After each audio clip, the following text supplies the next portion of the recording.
요한계시록 7장 12절 말씀을 우리 다 같이 합독하겠습니다.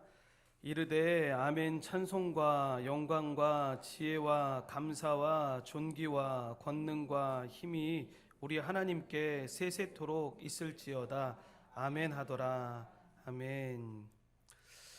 오늘 읽으신 말씀을 가지고 아멘이라는 제목을 가지고 주기도문 마지막 시간인 12번째 말씀을 전하고자 합니다.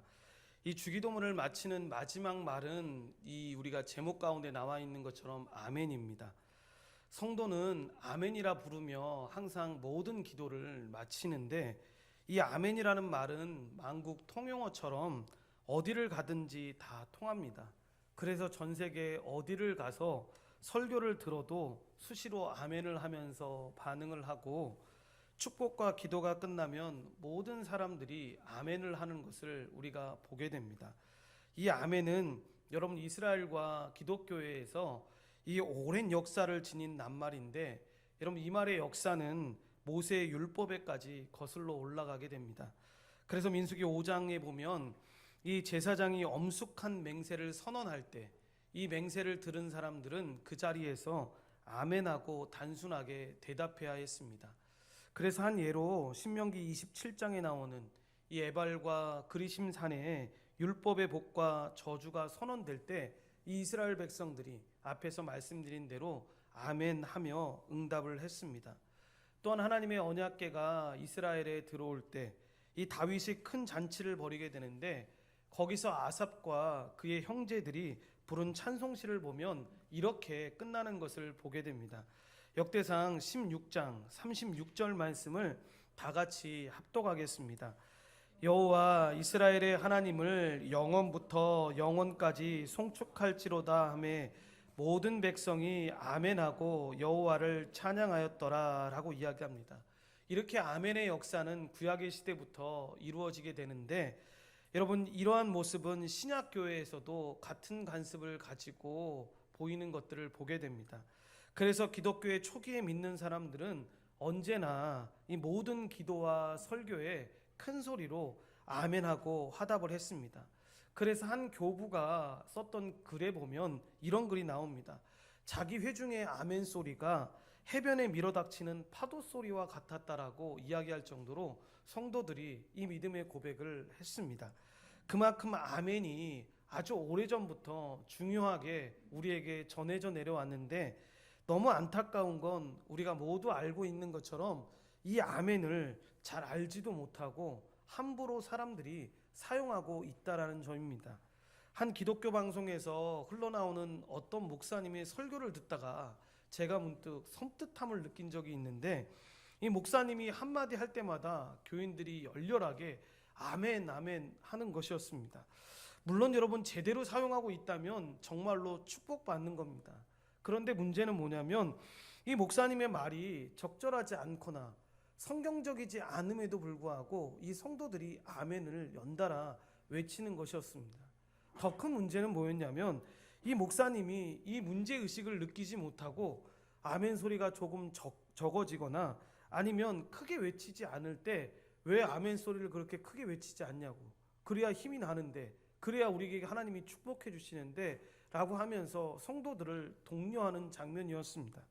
여러분 만약에 그렇게 교인들을 훈련하고 있다면 여러분 그들은 건전한 사고와 분별력을 마비시켜서 그 성도들은 여러분을 바보로 만드는 것과 다를 바가 없습니다. 그렇게 되면 하나님의 말씀이 아니라 여러분 목사의 말에 맹종하는 사이비 집단이 될 것이고, 세상 사람들이 조롱하는 것처럼 저기는 기독교가 아니라 예수 그리스도를 믿는 데가 아니라 이 아멘교라라고 조롱을 받게 될 것입니다.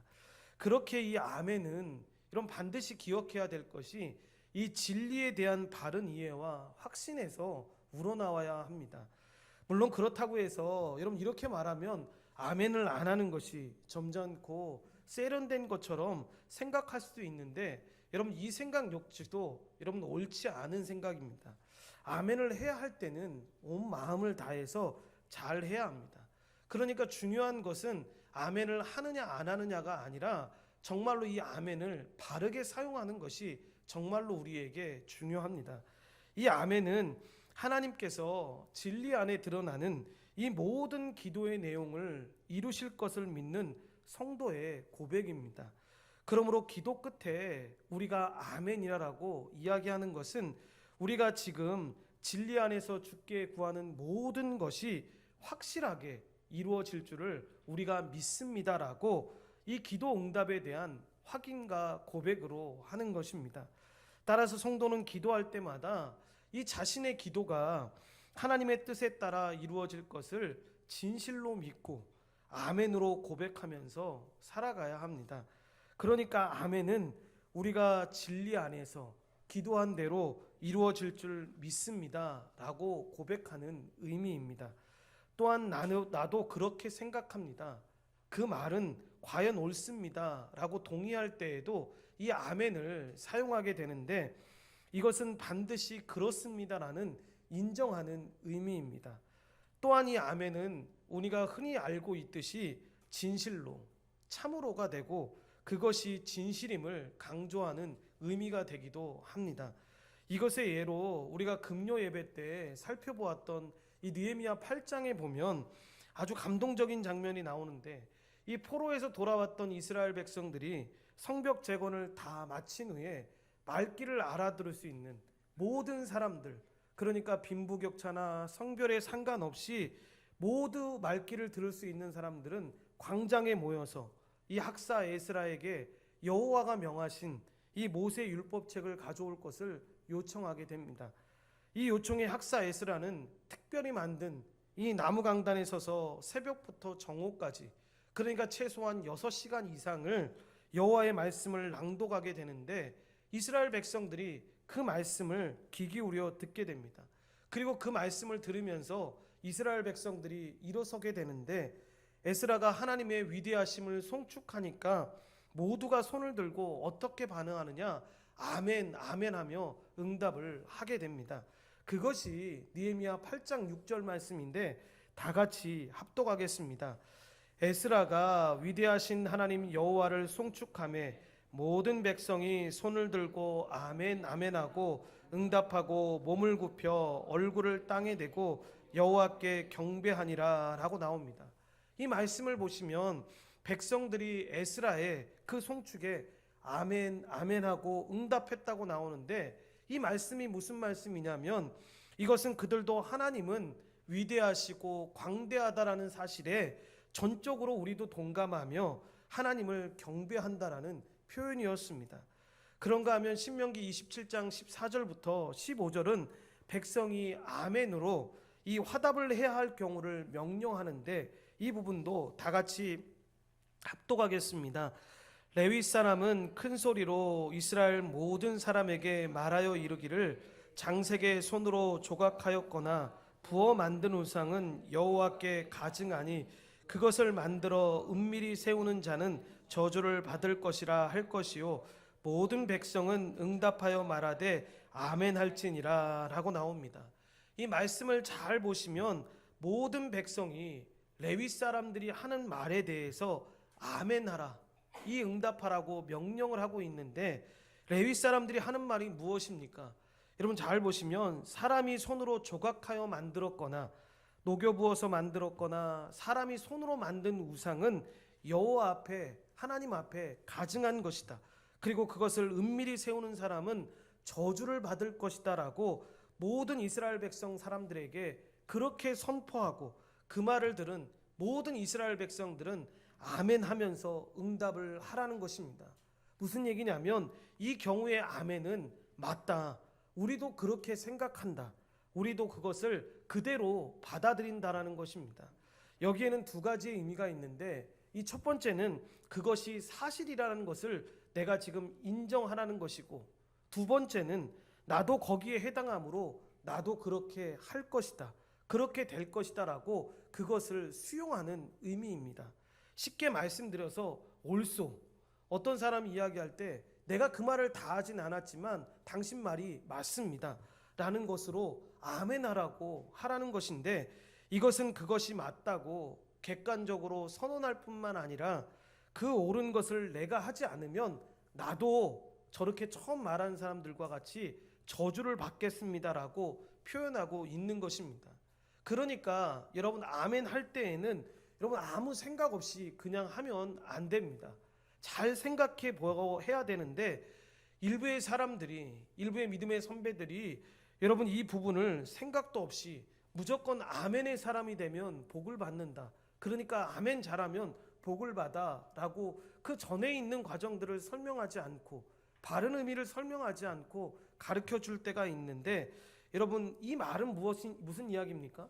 목사님이 간혹가다 말을 실수해도 성경에 좀 그렇게 잘못 나와 있어도 무조건 충성되게 아멘 하라는 것입니다. 이 말은 여러분 무조건 순종하고 충성되라는 것인데 문제는 하나님의 말씀과 하나님의 뜻에 어긋나는 말씀을 하고 있는데도 불구하고 무조건 순종하고 충성하라는 것입니다. 그리고 그 말에 아멘 하라는 것입니다. 그러니까 신앙생활 하다 보면 간혹 가다가 그렇게 말씀하시는 분들이 있지 않습니까? 목사님이 어떤 잘못된 이기적인 것으로 잘못된 생각으로 말씀하시는데도 불구하고 그것이 성경으로 오용해서 우리 목사님은 실수하실 리 없다고, 우리 목사님 말씀은 무조건 맑다고, 그러면서 우리 목사님 말씀이니까 무조건 아멘 해야 되고 충성해야 된다라고 이야기합니다. 여러분 목사님의 입장에서 보면 이게 어떤 분은 되게 좋다라고 말하실지 모르겠지만 되게 위험한 것입니다. 여러분 하나님의 말씀이니까 우리가 아멘하고 순종하는 것이지, 그 하나님의 말씀을 전하는 목사님의 말씀이니까 순종하고 아멘하는 것이지 그 목사님의 생각을 아멘하고 순종하면서 나아가는 것이 아니라는 것입니다. 그래서 절대로 오해하지 말고 우리가 진리 안에서 바로 알아서 바르게 고백해야 되는데 아멘은 깊은 생각 없이 이 나무아비 탑을 분신사바 이렇게 외치는 것처럼 이 주문 외우는 것이 아니라는 것입니다. 우리가 하나님 앞에서 아멘 할 때에는 내용도 잘 모르면서 많이 복받을 줄 알고 횡설수설하는 것이 아니라는 것입니다. 여러분 우리가 그럴 때가 있지 않습니까? 자기 자신은 아멘을 많이 하는 사람이 아닌데 어느 때는 기도를 하다가 자기도 모르게 아멘이 나올 때가 있고 어떤 때는 찬양을 하다가 자기도 모르게 이 아멘이라고 하면서 그 내용이 내 마음으로 고백되어질 때가 있지 않습니까? 어떤 때는 말씀을 듣다가 나도 모르게 아멘으로 고백할 때가 있고 어떤 경우에는 대표로 기도하는 그 대표 기도자의 마음에 이 내 마음도 그런 고백입니다라고 아멘하면서 자동적으로 나올 때가 있지 않습니까? 이것이 바로 그런 마음입니다. 옳습니다. 내가 그 말에 동의합니다. 나도 그렇게 살기를 원합니다. 이렇게 공감하면서 아멘일 때가 있다라는 것입니다. 그런가 하면 습관적으로 아멘일 때도 물론 있습니다. 우리 온전한 교회 성도들은 그래도 덜 그렇지만 일부의 사람들은 훈련이 잘 되어서 말만 떨어지면 그냥 무조건 아멘을 하기도 합니다. 어떤 부분에서는 정말 좋은 습관이기도 합니다. 아멘 못하는 것보다는 나을 수도 있습니다. 그런데 문제는 뭐냐? 이게 말씀의 오용인데 그냥 나름대로 어떤 리듬이 있어서 설교자가 무슨 말을 하든지 생각하지도 않고 그냥 아멘 하는 겁니다. 그러니까 어떤 목사님이 설교하시다가 너무 아멘을 잘하니까 이분이 좀 놀려주고 싶은 마음, 이런 마음은 아닌 것 같은데 성도들이 생각을 하면서 아멘을 하나라고 생각해서 전혀 아멘하면 안 되는 내용을 가지고 딱 말씀을 전했는데 성도 중에 과반수가 넘는 사람들이 아멘을 하는 겁니다. 그러나 자기네들도 멋쩍은 겁니다. 아멘하면 안 되는 상황이었는데. 그러니까 열받으면 형제를 한 대 치고받을 수도 있는 거 아닙니까? 라고 하는데 성도들이 아멘 그래 버리니까 목사님이 이 강사분이 얼마나 당황했겠습니까? 그래서 그러는 겁니다. 진짜 그렇습니까? 진짜 열받게 하면 그렇게 때리는 게 하나님의 말씀이고 그렇게 순종하겠다라고 결단하겠다라고 이야기하는 겁니까? 여러분 아멘 잘해야 합니다. 우리가 믿음의 고백이니까 잘해야 합니다라고 해서 성도들이 멋쩍었던 적이 있었다라는 겁니다. 여러분 오해하지 마시고 여러분 꼭 기억해야 합니다. 이 아멘이라는 말은 얼마나 많이 하느냐, 얼마나 큰 목소리로 하느냐, 얼마나 반복적으로 하느냐, 그것이 중요한 것이 아닙니다. 이 아멘이라는 말을 할 때 정말 그 말이 담고 있는 의미를 알고 여러분 내 중심으로부터 아멘 하느냐, 그것이 중요한 것입니다. 그러니까 교회를 오래 다니니까 어느 정도가 되면 아멘해야 한다, 이 부분에서 아멘해야 된다라고 해서 아멘하는 것이 중요한 것이 아니라는 것입니다. 여러분 이만큼 중요하기 때문에 성경의 곳곳을 보면 이 아멘이라는 말을 하고 있는데, 그래도 주님은 특별한 말씀을 하실 때, 그리고 주님의 말씀을 듣는 사람들에게 경각심을 일으킬 때, 또 경고를 하거나 주의를 집중시키려고 할 때 이 아멘이라는 단어를 반복적으로 사용하셨습니다. 그러니까 여러분, 성경에 보다 보면 내가 진실로 진실로 내게 이르노니 라는 부분을 간혹 가다가 우리가 발견할 때가 있지 않습니까? 이 번역한 그 단어 진실로 진실로가 바로 아멘, 아멘입니다.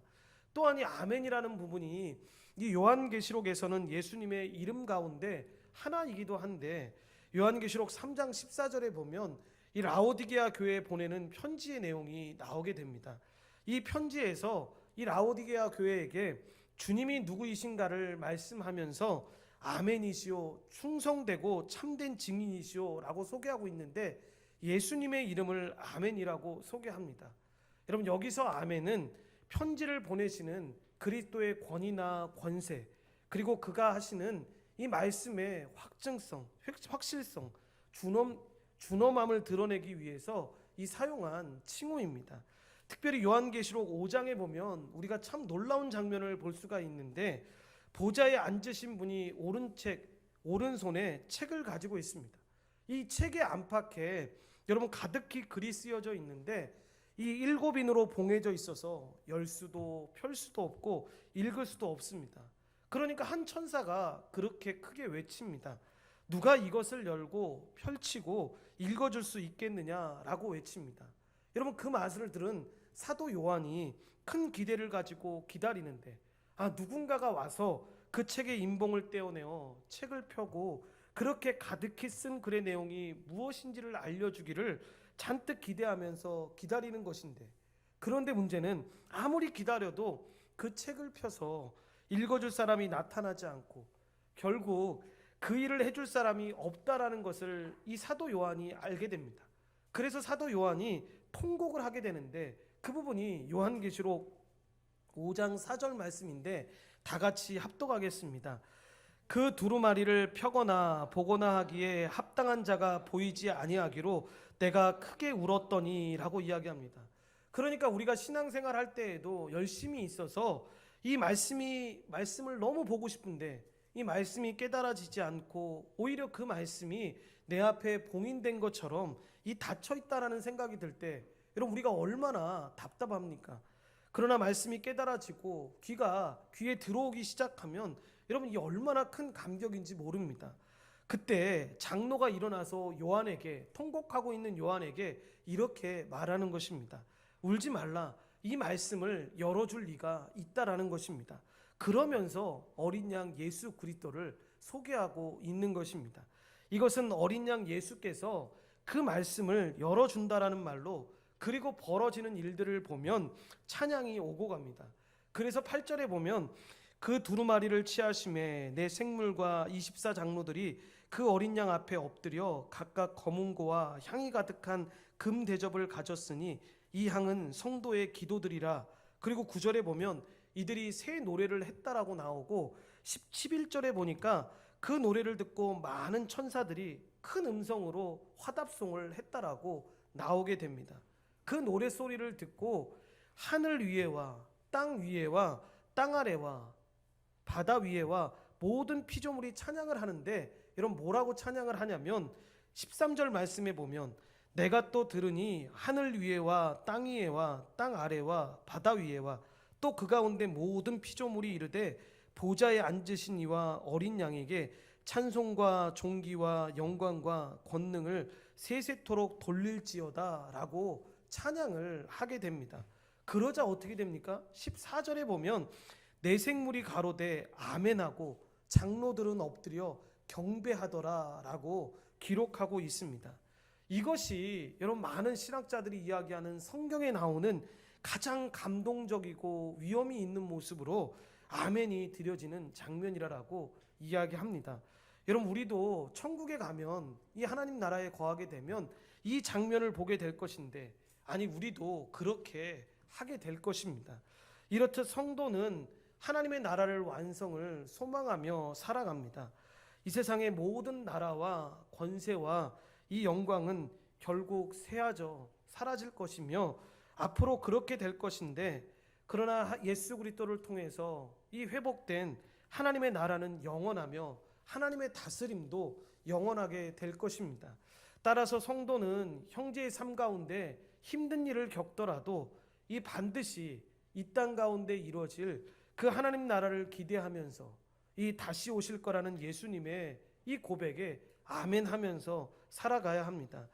또한 이 주기도문을 마치면서 우리가 함께 고백하는 이 아멘은 특별히 이런 의미를 담고 있는데, 그것은 우리는 공동체로서 함께 이 기도를 드립니다. 우리가 공동체로서 함께 주 앞에 드린 이 주기도는 확실히 그대로 이루어질 것이며, 우리는 거기에 동의하고 또 이 기도가 그대로 이루어지도록 우리가 충성하고 헌신하겠습니다라는 이 결단과 헌신의 여러분 표현입니다. 그러므로 주님께서 가르쳐 주신 이 주기도를 마치면서 우리는 아멘을 우리의 마음을 다해서 주님 앞에 드려야 합니다. 그렇게 아멘을 할 때마다 우리가 지금 드린 이 기도가 나 혼자만의 기도가 아니라 이 신앙 공동체의 기도라는 사실을 우리가 지금 선포하고 있는 것입니다. 그래서 주기도는 여러분 우리가 개인적으로 예배를 드리고 기도할 때도 드리지만 모든 공동체 회중의 예배 때마다 고백하는 이유가 바로 그런 기도입니다. 내 신앙의 고백도 있지만 우리 공동체가 이렇게 믿고 있습니다. 우리가 이렇게 살아가고 이렇게 살겠습니다라고 고백하는 기도문입니다. 그리고 우리가 드린 기도를 그대로 이루어질 것을 우리가 믿고 그렇게 결단하고 헌신과 충성을 고백하는 것입니다. 그러므로 우리가 이 주기도를 마치며 진심을 다해서 이 모두와 함께 아멘을 외칠 때마다 사실 우리는 이렇게 고백하고 선언하고 있는 것입니다. 과연 그렇습니다. 하나님은 정말 하늘에 계신 우리 아버지이십니다. 하나님의 이름은 거룩하며 반드시 거룩히 여김을 받아야 합니다. 하나님의 나라는 이 땅에 임하고 하나님의 뜻이 온전히 이루어져야 합니다.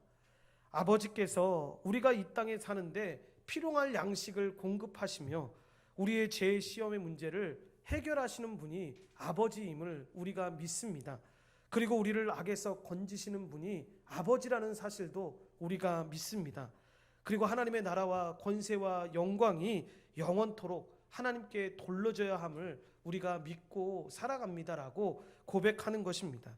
이것이 우리가 공동체로서 하나님 아버지께 드리는 고백이고 세상을 향한 선언이고 우리 자신을 향한 결단인 것입니다. 그러니까 오랜 교회 생활을 했으니까 자동적으로 외워져서 입으로 나오는 그런 언어 습관이 아니라 이 마음을 쏟아내는 진지함과 이 중심에서 나오는 고백과 의지의 결단에서 드려지는 이 아멘이 되어야 한다라는 것입니다. 이렇게 보면 결국 우리가 드려지는 이 아멘은 단순히 말의 문제나 이 특정한 언어의 언급과 관련된 문제가 아니라 바로 우리가 살고 있는 그 삶의 행동과 관련된 문제라는 결론에 이르게 된다라는 것입니다. 그렇게 우리가 아멘이라고 이 당당하게 말할 수 있고 고백할 수 있는 건 정말 놀라운 은혜이고 복이고 동시에 특권이자 영광으로, 그래서 여러분 축도자가 없을 때 언제부터 그랬는지 모르겠지만 이 주기도문으로 예배를 마무리하는 건 참 지혜로운 선택이라고 생각됩니다. 이것은 예배를 떠나서 이 삶의 현장으로 나아가면서 가슴에 우리의 신앙의 그 고백을 되새기는 과정인데, 주의 도우심으로 이 아버지의 이름이 거룩히 여기는 세상을 내가 구현하겠습니다. 우리의 공동체가 구현하겠습니다. 주의 도우심으로 아버지의 나라가 임하는데 힘쓰겠고 아버지의 뜻이 이루어지도록 애쓰겠습니다라는 고백입니다. 오직 주님을 의지하면서 일용할 양식을 구하고 이 서로를 용서하면서 살겠습니다. 이 거룩한 주기도문이 우리에게 임하기를 소망하는 그 믿음의 고백인 것입니다. 우리가 오늘 살펴본 이 아멘 부분을 그래서 정리해 보면, 주님이 이 땅에 육신으로 오심으로써 여러분 구약의 모든 하나님의 약속과 말씀이 아멘이 되게 하셨습니다. 또한 주님이 종말에 다시 오심으로 신약의 모든 말씀과 소망이 실현되어서 아멘이 되게 하실 것입니다. 그 예수님 안에서 드려지는 이 주기도의 모든 간구도 아멘이 됩니다. 반드시 이루어집니다. 주님과 함께 드리는 이 주기도가 우리 자신과 교회와 이 세상과 만물을 아버지의 뜻대로 빚어가실 것입니다. 주기도문을 드림으로써 우리는 주님과 함께 세상을 다스리는 존귀한 왕이 될 것입니다. 부디 우리 모두가 이 주기도문을 사랑하고 드림으로 복된 인생을 살아가게 되시기를 진심으로 바랍니다. 하이델베르크 교리문답 129문답을 우리 다 같이 합독하겠습니다. 아멘이란 말은 무슨 뜻입니까? 아멘은 정말로 반드시 그렇게 될 것이라는 뜻입니다. 내가 하나님께 이런 것들을 진심으로 바라는 것보다 하나님께서는 더 확실하게 내 기도를 들으시기 때문입니다. 아멘. 지금까지 우리가 여러분 주님이 가르쳐 주신 이 주기도문을 통해서 여러분 무엇을 어떻게 기도해야 되는지를 잠시 살펴보았습니다. 전체적인 부분을 생각해서 꼭 기억해야 될 것은 여러분 기도가 단순히 나 자신에게 필요한 것을 위해서 하나님께 말씀을 드리는 시간이 아니라는 것입니다. 또한 기도는 나의 경건함을 사람들 앞에 드러내고 나의 마음을 아름다운 종교적인 언어로 표현하는 시간이 아니라는 것입니다. 기도는 삼위 하나님, 그러니까 성부와 성자와 성령 하나님과 함께 교제하는 완벽한 시간인데, 그래서 우리가 아무리 열심히 기도해도 여러분 하나님이 듣지 않으시는 기도가 있는데, 그것은 내가 드러나는, 내가 중심이 되는 그런 기도입니다. 여러분 그런 기도는 아무리 해도 주님이 듣지 않으십니다. 내 기도를 들으시는 하나님이 어떤 분인지 모르고 드리는 기도이기에 정말로 잘못된 기도입니다. 반면에 들으시는 기도는 하나님만 세우는, 이 하나님께 영광 돌리며 나에게 필요한 모든 수단들도, 그러니까 지금 나에게 필요한 것들, 일용할 양식을 위한 그 모든 기도들도 하나님의 영광을 위한 것임을 알며 만족하는 기도입니다. 하나님은 지금도 그런 기도를 원하시고 기뻐하고 계십니다. 그래서 성경은 이 성경 전체를 통해서, 특별히 역대상과 예레미야서를 통해서 이렇게 여러 구절의 말씀을 전합니다. 그의 성호를 자랑하라. 여호와를 구하는 자마다 마음이 즐거울지로다. 자랑하는 자는 이것으로 자랑할지니 곧 명철하여 나를 아는 것과 나 여호와는 사랑과 정의와 공의를 땅에 행하는 주인 줄 깨닫는 것이라.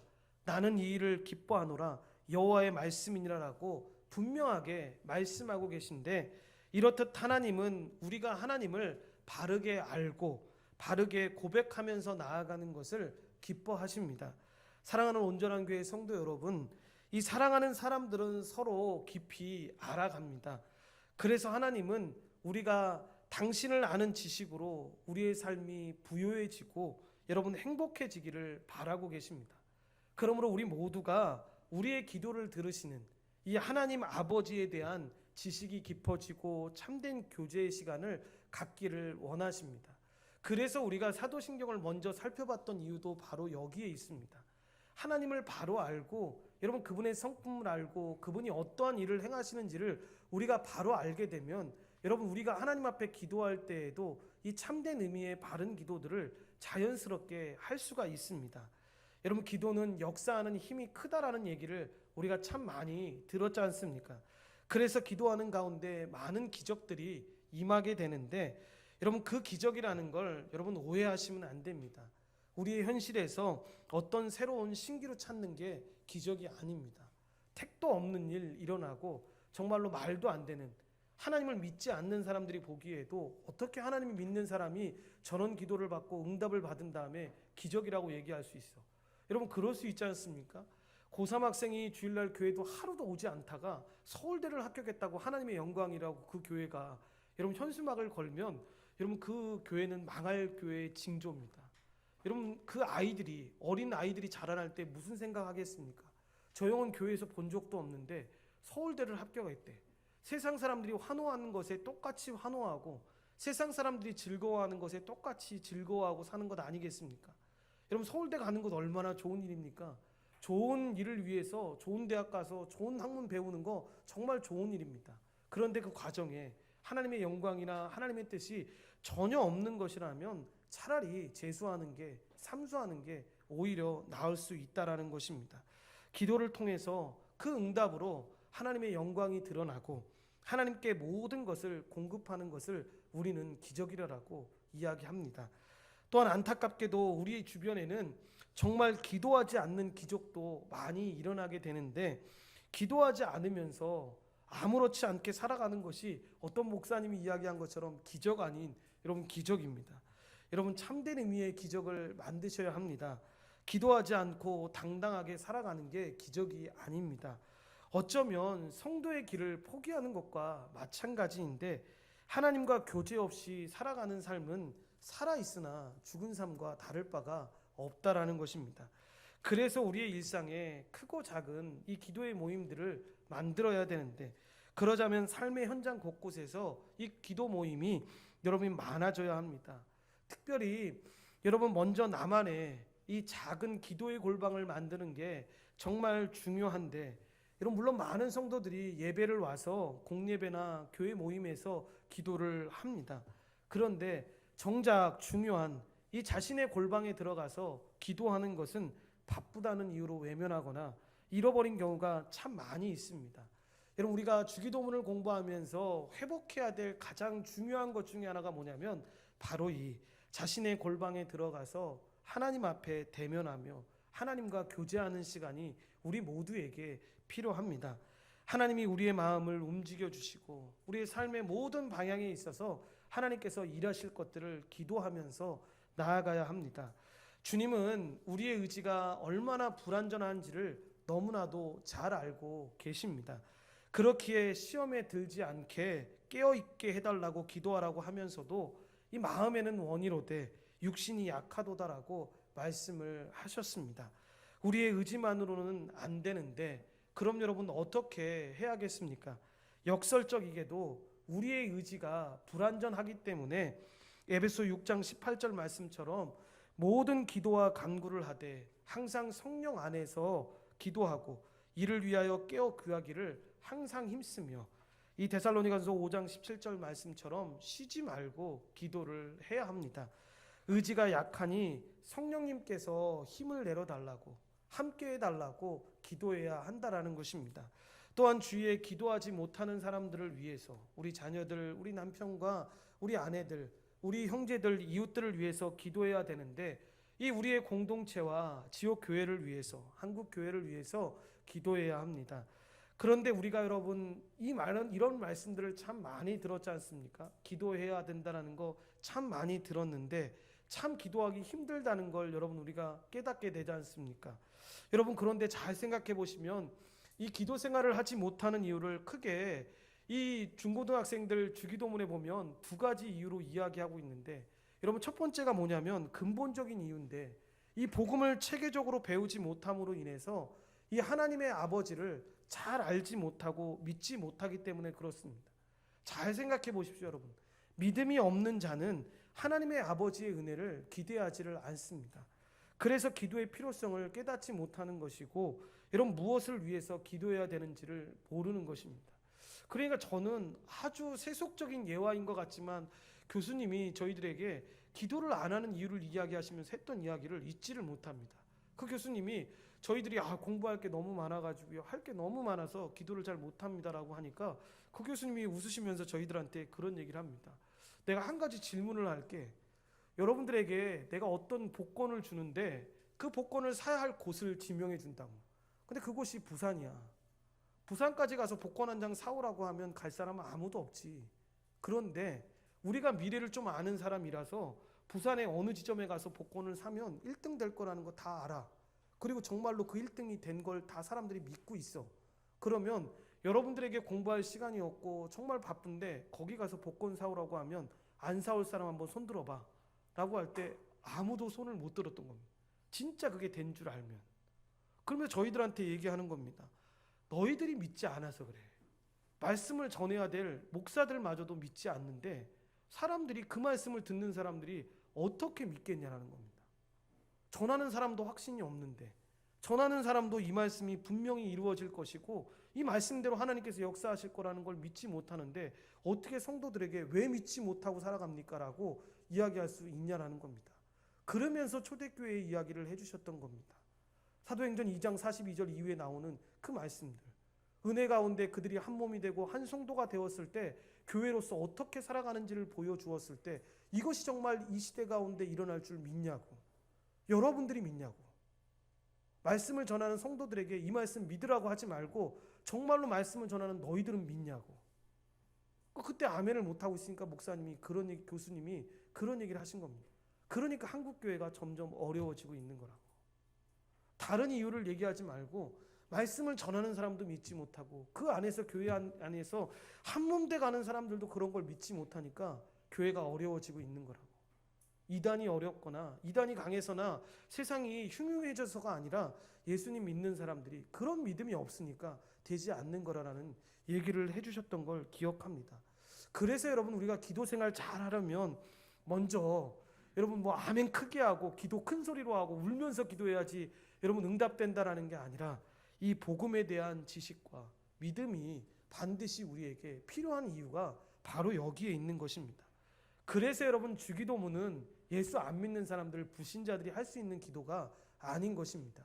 기도는 예수님을 믿음으로 구원받은 이 하나님의 성도, 즉 교회가 하나님의 나라와 복음을 믿고 의지하면서 드리는 기도인 것입니다. 따라서 가장 중요한 것은 우리 모두가 예수 그리스도가 이루신 구원을 알고 제대로 믿는 것입니다. 두 번째는 실제적인 이유인데 이 기도가 중요하다는 명제적인 사실은 알지만 많은 사람들이 여러분 기도 생활은 신자의 선택사항 정도로만 받아들일 때가 참 많이 있습니다. 그러니까 목사님은 기도해야 돼, 중직들은 기도해야 돼, 그런데 나는 평신도니까 그렇게까지 뭐 기도할 필요 있겠어? 라고 생각을 하는 겁니다. 따라서 우리는 여러분 기도 잘 하지 않는 모습을 인정하고 지금부터라도 기도 생활을 회복하기 위해서 여러분 힘써서 기도해야 합니다. 뭐 1시간, 2시간 이렇게 늘리는 것도 참 중요하겠지만 여러분 습관적으로 딱 정해서 기도를 하는 게 참 중요한 것 같습니다. 기도가 하나님과 친밀한 교제의 시간이라고 하는데 여러분 충분히 시간을 확보하고 기도하는 것 얼마나 중요합니까? 그런데 여러분 우리가 새해가 시작되면서 이 기도에 대한 설교를 들으면서 나 이제부터 기도 1시간 할 거야, 2시간 할 거야 라고 고백하는 건 참 쉬운데 여러분 해보면 알지만 며칠이 못 갑니다. 참 어렵습니다. 그래서 정말 중요한 훈련 가운데 하나가 저는 기도를 딱 시간을 정해서 하는 것 있지 않습니까? 이 시간이 꼭 9시, 10시에 아무도 없으니까 할 거야 이런 것도 중요하지만 몸의 습관 가운데 딱 할 수 있는 것, 그러니까 일어났을 때 정말 정신없이 이 사진 찍으면 진짜 이상한 모습 나오겠지만 머리 헝클어진 상태에서 침대 위에 앉아서 계속 기도하면서 이렇게 있는 모습 있지 않습니까? 그리고 자기 전에 이 삶을 마감하기 위한 기도하는 것. 물론 여러분 이건 아주 기초적인 기도니까 여기서 출발을 해야 되고 시간을 정해서 1시간, 2시간 기도하는 게 중요합니다. 그래서 성도가 어떻게 행하느냐에 따라서 여러분 기도하는 습관은 강화될 수도 있고 오히려 약화될 수도 있습니다. 따라서 성도는 지속적으로 기도할 수 있도록 이 주변 환경을 만들고 노력해서 기도를 쉬지 말아야 합니다. 그런데 이게 참 어렵습니다. 그 방에 좀 집이 좀 이렇게 부자가 돼가지고 좀 방이 좀 여러 개가 있으면 골방 하나 만들어서 했으면 참 좋겠다는 생각하는데 그 저희 집 같은 경우도 기도할 때 집에서 기도할 때 제일 좋은 시간은 아이들 잠잘 때밖에 없습니다. 옆에서 이렇게 코 골면서 잠자는 소리 들리는데 옆에서 기도하는 수밖에 좋은 시간이 없고 저 같은 경우는 교회 나와서 이제 기도하면 되니까 그렇게 하면 되는데 여러분 그런 시간들을 꼭 만드는 게 좋을 것 같습니다. 특별히 우리가 실천할 수 있는 대안으로 여러분 우리가 주기도문을 배운 이유가 바로 여기에 있습니다. 복음과 기도를 체계적으로 가르치고 우리가 배워서 그렇게 기도하는 게 중요하고 또한 알게 된 주기도문의 내용과 원리를 여러분 나뿐만 아니라 이 모든 지체와 함께 적용해야 합니다. 특별히 기도 생활이 초반에는 하기가 참 실천하기가 쉽지 않은데 이때 모두가 함께 격려하고 모두가 함께 여러분 서로 도와주면서 같이 기도하면서 나아가는 것이 필요합니다. 그래서 여러분 3분 설교 예배, 가정 예배 드리라고 하는 이유 중에 하나가 바로 이런 이유도 있습니다. 서로 가족이 먼저 여러분 힘이 되어줘서 예배하면서 기도하고 나아가야 합니다. 그러니까 저희 가정 같은 경우도 가정 예배를 드릴 때 보면 여러분 제가 설교를 하고 아내하고 저하고 기도 소리밖에 안 들리지 않습니까? 이대로 그냥 형식적으로 하다 보면 계속 끝나겠다고 생각해서 어느 한 날은 기도하다가 중간에 멈추고 아이들한테 얘기를 했습니다. 기도할 때 조금이라도 괜찮으니까 들어보라고. 그리고 기도를 하라고. 직접 기도를 내 입술로 고백을 하고 하나님 앞에 직접 기도를 하면서 가야 된다고. 워낙 무섭게 얘기해서 그런지 몰라도 우리 눈치 빠른 큰아들부터 시작해가지고 기도를 지금은 조금씩 합니다. 여러분 이렇게 조금씩 습관이 되지 않으면 교회를 20년을 다니고 30년을 다녀도 여러분 기도를 잘 할 수가 없습니다. 그래서 여러분 서로가 격려하고 서로가 같이 세워주는 것이 기도할 때 참 중요한데 그렇게 기도의 모습이 우리 가운데 함께 있어야 합니다. 여러분 결론을 맺겠습니다. 종교개혁자였던 마르틴 루터가 우리가 평생 하나님께 구걸하는 거린으로 살아가야 된다라고 주장을 했는데 인간다워지기 위해서 신자다워지기 위해서 꼭 있어야 할 것이 우리에게는 없으니까 우리는 매일 하나님 앞에 나아가서 구걸할 수밖에 없다라고 이 마르틴 루터는 이야기했습니다. 루터가 말했던 것처럼 여러분 매일 우리는 거린처럼 하나님 앞에 나아가서 이 능력을 구걸하지 않으면 성령님과 함께 동행함을 예수님과 함께 동행함을 구걸하지 않는다면 정말로 여러분 거지 같은 삶, 거지 같은 교회가 될 수밖에 없다라는 것입니다. 아무 일도 못하는 무력한 교회가 되고 마는 것인데 평생 영적으로 빈곤하면서 공고한 삶을 살면서 복음의 영광을 가릴 수밖에 없다라는 것입니다. 그러나 매일 거지같이 하나님께 구걸하며 사는 인생은 왕같이 존귀하고 부요한 이 존귀한 삶을 살아가게 될 것입니다. 자신만이 아니라 많은 이들을 영적으로 풍성하고 행복하게 해주는 은혜의 통로가 될 것인데 우리 한 사람 한 사람의 삶이 여러분 그러한 삶이 되기를 간절히 축원드립니다. 마지막으로 우리가 살펴본 주기도문 우리 고백하면서 오늘 말씀을 마치겠습니다. 하늘에 계신 우리 아버지, 아버지의 이름을 거룩하게 하시며 아버지의 나라가 오게 하시며 아버지의 뜻이 하늘에서와 같이 땅에서도 이루어지게 하소서. 오늘 우리에게 일용할 양식을 주시고 우리가 우리에게 잘못한 사람을 용서하여 준 것 같이 우리 죄를 용서하여 주시고 우리를 시험에 빠지지 않게 하시고 악에서 구하소서. 나라와 권능과 영광이 영원히 아버지의 것입니다. 아멘. 하나님 감사합니다. 우리가 12주 동안 3개월에 걸쳐서 이 주기도문을 살펴보았습니다. 하나님 주기도문에 나오는 한 고백 한 고백을 하나님 우리가 결단하고 확신하고 그 믿음을 가지고 살아가기를 원합니다. 하나님 계속 살펴보게 도와주시옵시고 우리가 하나님 앞에 드려지는 이 기도의 내용 가운데 복음을 풍성히 깨달음으로 이 기도의 모든 내용들이 하나님이 다 받으시고 응답하시는 그런 귀한 기도의 제목들로 세워져 갈 수 있도록 주님 우리를 축복하시고 인도하여 주시옵소서. 우리를 교회로 부르시고 함께 한 몸으로 살아갈 수 있게 허락해 주신 것 감사합니다. 서로가 서로를 돌보며 함께 기도하고 함께 서로의 그 모든 기도의 간구들을 함께 아파하고 함께 기뻐하며 걸어갈 수 있도록 주님 우리를 축복하시고 인도하여 주시옵소서. 이 명절 연휴 동안 있었던 많은 일들을 주님 앞에 내려놓고 주님의 회복하심을 기대합니다. 주님의 간구하심을 기대합니다. 하나님 많은 영혼들이 주님 앞에 떠나서 살아가고 있는데 주님이 회복시켜 주시옵시고 다시 주님의 은혜로 말미암아 하나님이 만드신 그대로 주님 앞에 나와 찬양하며 회복의 됨을 경험할 수 있도록 주여 도우시고 인도하여 주시옵소서. 다시 아버지 하나님의 힘을 얻어 걸어가기를 원합니다. 주님의 은혜 하나님의 나라를 위해서 믿음으로 걸어갈 수 있는 하나님 백성들 될 수 있도록 도우시고 인도하여 주시옵소서. 모든 걸 주님께 감사드리오며 예수님 이름으로 기도드리옵나이다. 아멘. 우리 한번 기도하실 때 말씀 생각하시면서 기도하시고 주기도문의 모든 고백들을 한 가지 한 가지 고백마다 생각하며 기도합니다. 그리고 이 기도의 내용이 하나님 우리의 삶에서 다 이루어진 것이고 아버지 하나님 주님은 다시 오실 그날에 온전히 이루어질 것임을 우리가 믿습니다. 그 믿음의 고백대로 살아갈 수 있도록 결단하고 헌신하며 충성하며 살아갈 수 있도록 주님 우리 삶 가운데 함께 해달라고 우리 다 같이 일창하시고 하나님 앞에 기도하겠습니다. 주여